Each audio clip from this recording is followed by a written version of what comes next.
video blog, I'm going to share with you one of the biggest spiritual events of my life that has completely shaped who I am and the type of work that I do today. It was years ago. I was in my master's program at Pacifica Graduate Institute studying to be a marriage and family therapist in Santa Barbara, California.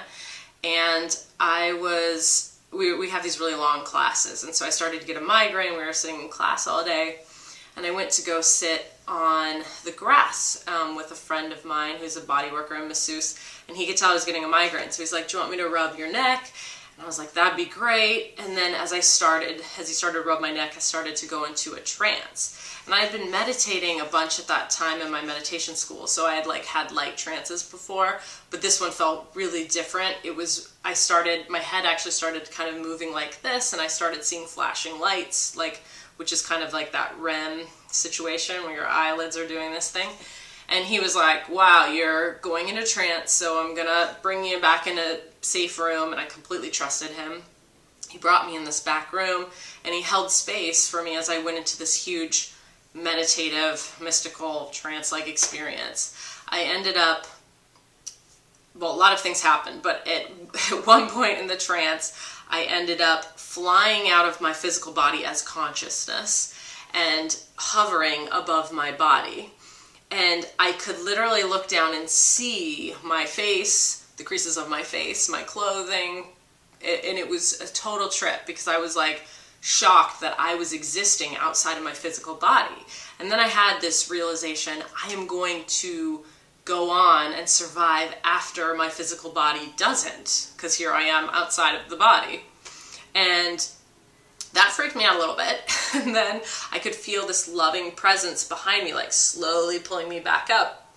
And as I went up and up and up, I felt this love, this unconditional bliss love behind me that's indescribable, and I merged with that energy, and it was my soul. I turned around and saw her as an entity. She was like, "I am your soul," and it was the oldest, most loving friend that you're coming back to. And she started to give me these downloads about who I was before I knew myself as Elisa Romeo in this physical lifetime. She started to show me how I picked Elisa Romeo, my family, and the position of where I came down on planet Earth and all these things to serve my path in this lifetime, my path that was ultimately serving my soul in a certain way. And she started to show me how we all have these souls that we forget about. It's like we take the forgetting pill when we come down into the matrix. We come down and we forget our past lifetimes, we forget who we are outside of this identity, and we start to become programmed in our family and culture, and which is necessary.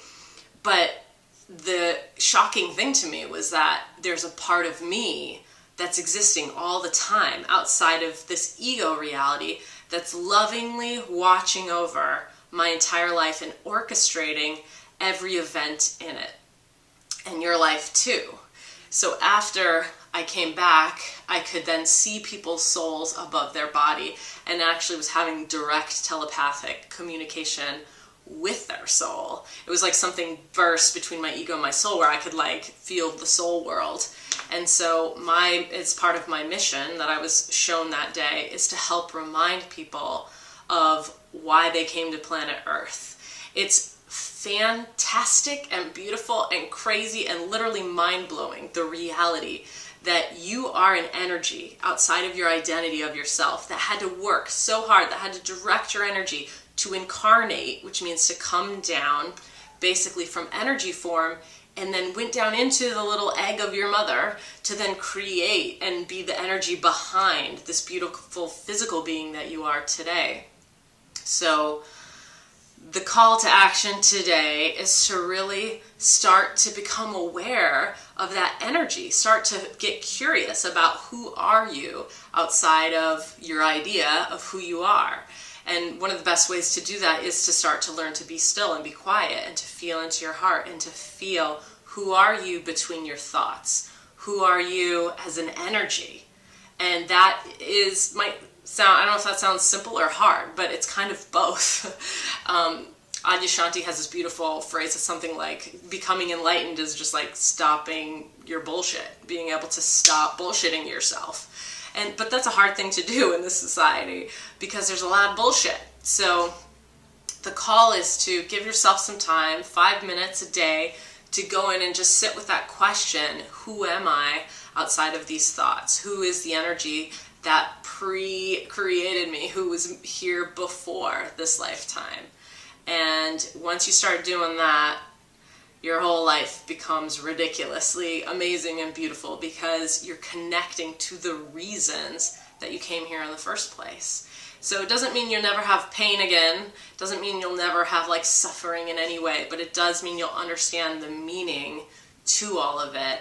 And there's such a joy and peace that comes with that. So I wish you many blessings on your soul path and tons of devotion and inspiration and support on you remembering who you are.